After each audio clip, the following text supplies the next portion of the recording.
YouTube. YouTube pulls the rug out from firearms content creators. I am sure you have some thoughts about this, so I'm going to do the read, and then you're going to tell me what you think. Sure. Google has updated its community guidelines regarding the depiction of firearms. When this was announced earlier this month, Google said that starting July 18th, it would prohibit videos demonstrating how to remove safety devices from firearms and age-restricting videos showing automatic weapons or homemade firearms. However, according to Greg Kinman, who runs the popular gun enthusiast channel Hickok45, his YouTube rep says that a previous ban on content selling firearms has been expanded to any content sponsored by the firearms industry, meaning that he has had to take down a large number of videos from his back catalog in order to avoid a channel strike.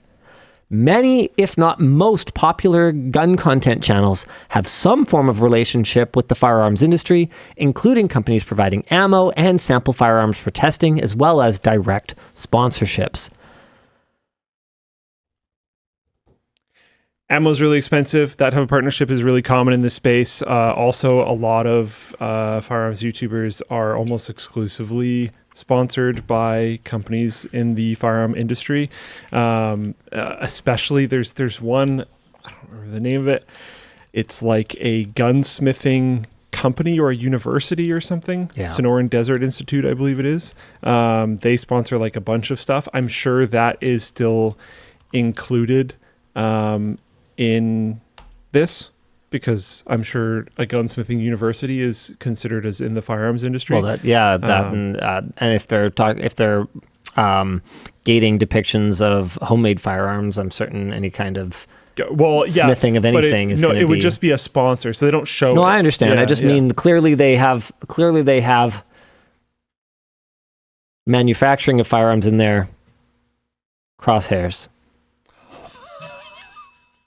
I didn't see where that was going. I knew you were going to do a pun of sorts, but I didn't see no that notes. No notes. But yeah, this is going to be very tough. YouTube has come for firearms creators on YouTube many times, changing what type of content they can have, changing the size of the magazines, changing can you show full auto or not, can you show bump firing or not. All of these different rules over the years have expanded many times. I don't think they've ever come for their monetization before.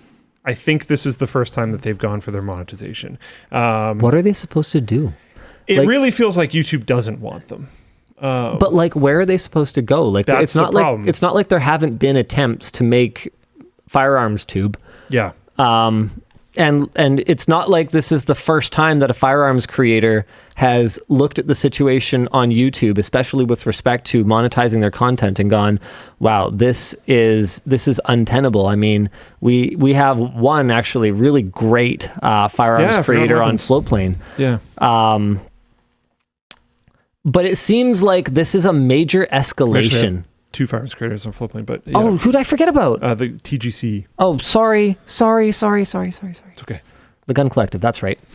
But this seems like a major escalation. Yeah, and people are shouting Floatplane and Floatplane chat, which like I appreciate it, but we're not YouTube. We're not a YouTube competitor. It's not. We never have been, and it's not the same thing. People seem really confused about what Floatplane is. I would say it's more of a Patreon competitor, but with actual like video. Patreon has video. I would like to. I think our video is better, but Patreon does have video. I say that we're video focused. Sure, that's a nice way of putting it. Yeah. But yeah, there's been YouTube's a monopoly effectively. Nobody can really compete with them. And if you make people are saying that a bunch of creators just launched one called Pepperbox.tv. I wish them the best of luck. I don't think it's going to work. They're going to discover it's really hard. Yeah, it's really hard. It's really expensive. And people come to YouTube for a variety of things, not usually just one thing. Yeah. And it's the discoverability of YouTube that allows it to hit that critical mass that makes ad-supported tenable. So apparently Hickok posted an update, and it apparently only prevents from linking to their sites, not the actual sponsorships, which is going to hurt those sponsorships a lot. Yeah, it'll hurt. Okay, that's less bad than I thought. That is definitely less bad, but that kills the tracking. But and the other thing too is, you remember how much we freaked out back when YouTube seemed like they were, you remember this? Right before we moved to this office, YouTube sent out that deck. Oh, yeah. Where they were telegraphing a move where they were going to crack down on third-party sponsorships. All of them. This was terrifying. Yeah, this was really scary. And so I can 100% relate to what firearms creators are feeling, even if they're still allowed to accept sponsorships, because the rules back then were that basically it looked like someone at YouTube had decided they wanted a piece of the direct sponsorships that were happening to YouTubers. So they put these draft rules, I don't know what to call it, but essentially I got this deck that laid out what the restrictions were going to be on third-party sponsorships. We weren't going to be allowed to show logos. We weren't going to be allowed to have link backs. Or if we wanted to have those things, the sponsor through YouTube had to buy out the complete inventory of either that video or the channel during some period of time. Like essentially they were inserting themselves between creators and their direct sponsors. The whole thing ultimately went nowhere, but it was the tipping factor for me that made me sign with Vessel. So that was the precursor essentially to Floatplane that was run by Jason Kilroy or something like that. I forget his last name, but he's like a Silicon Valley investor majig kind of guy. Kilmar. Ex-Hulu, that guy. I don't know. Yeah. Jason Kylar, I think. Anyway, that was the tipping point for me that made me go, holy crap. No sponsor is going to want to pay for a sponsorship where I can't put their logo or a freaking link. How am I going to deal with this? How am I going to monetize my bloody content? And that was what made us go to Vessel, where they offered us an upfront payout because they were trying to court creators and bring them onto their platform to do early access. And that actually paid for a sizable portion of the renovation that we did here, the tenant improvement that we did in this building. So it's a bunch of ancient LMG history, but the lore. Yeah, exactly. But anyway, the point is that I 100% relate to what these folks are feeling right now, and I wish I had a solution for you, but I think that building a platform is going to be really challenging because what makes ad-supported work is volume. And we've seen attempts in the past, good attempts from smart people that didn't work out because YouTube is impossible to compete with. You can't build that kind of volume up. And the other two major models, right? There's the all-you-can-eat model, like a Netflix, where you pay a monthly subscription and then you watch what you want. I've never seen that work either, because on something like a Netflix, it works because you've got hundreds of content pieces, right? That hundreds of millions of people are watching. So you've got this extremely high concentration of interest in the content.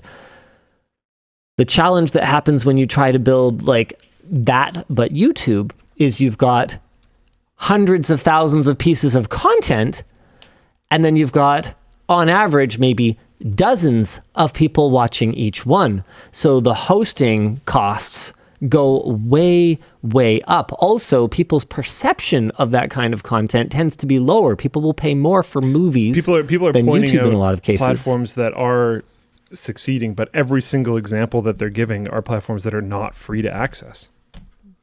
We're talking about free to access platforms. Any competition out there, including Floatplane, that is not free to access is not competing with YouTube. It's not happening.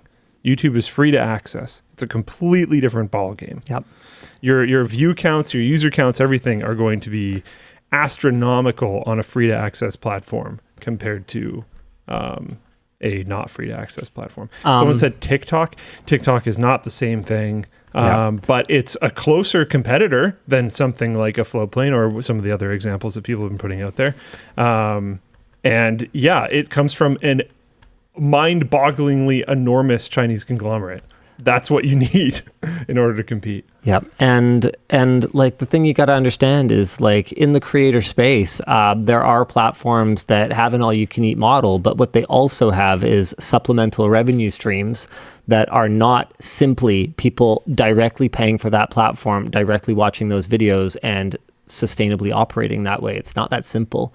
As for the final model, which is like the more Patreon-like model, which is what we use on Floatplane, where you pay a creator directly, the advantage is that it makes it sustainable for the platform holder. We could run Floatplane forever because people are paying anywhere from the OGs who pay $3 to our, and I'm so grateful for these folks, to our LTT supporter plus contributors who pay $10 a month or $100 a year. People are paying a substantial amount of money that goes directly to the creator, so you can have a couple hundred or, you know, optimistically, you know, thousands, or in our case, tens of thousands of people contributing there, and it really moves the needle and pays staff and pays to keep the lights on. But unless people are contributing those significant amounts of money, it doesn't actually make that big of a difference, right? Like if it's less than, you know, a few dollars times, you know, 100 people, like think about it, right? Like if you're paying $5 and you're watching 10 different creators, each of them at most is getting 50 cents a month. But also the platform needs to be paid for. So these numbers start to get vanishingly small the more people they're split across. So that's why that Patreon model works. That's why we can sustain the site. So I really wish them luck and I want them to succeed. Like, yeah, go for it. And the good news is building a video platform today is a lot easier than it was when... Way easier. The look on your face. There's and I mean, we talked about this back in the day. I don't remember how the math works out, but it's like, I'm sure you've heard me say this quote. I think it's like every 3 years, things are 3 times easier to make when it comes to stuff on the internet. I think this is a conversation we had back in the day about how like we're starting this now. It's easier than it would have been 3 years ago, but it's 3 times harder than it will be in 3 years, whatever. It's been a long time since we started Floatplane. Starting from scratch now, it would be a joke compared to what we originally had to do. We'd also know to not do certain things like streaming. But that's okay.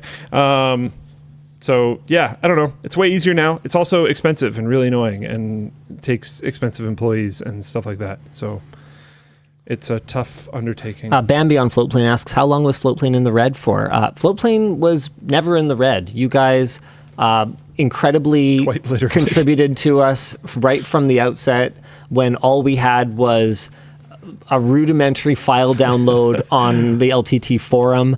I also want to make sure to shout out the early members of our team, like Alexandre Jacques Saint-Jacques, who were legendary name. Instrumental in keeping the platform up and running on a shoestring budget. We pay him properly now. It was really desperate times. It was a really scary time. Vessel was a significant portion of our revenue. His first like payment, if I remember correctly, was a thank you monitor. I think we shipped him a monitor. He was a That's amazing. He started as a volunteer on the forum. We were a much smaller company then. I would just like we had to like 10 people or something. I would like to make it extremely clear that we take a very principled stance these days on like compensate. Speaking of which, Dan, yes, send me a bloody invoice.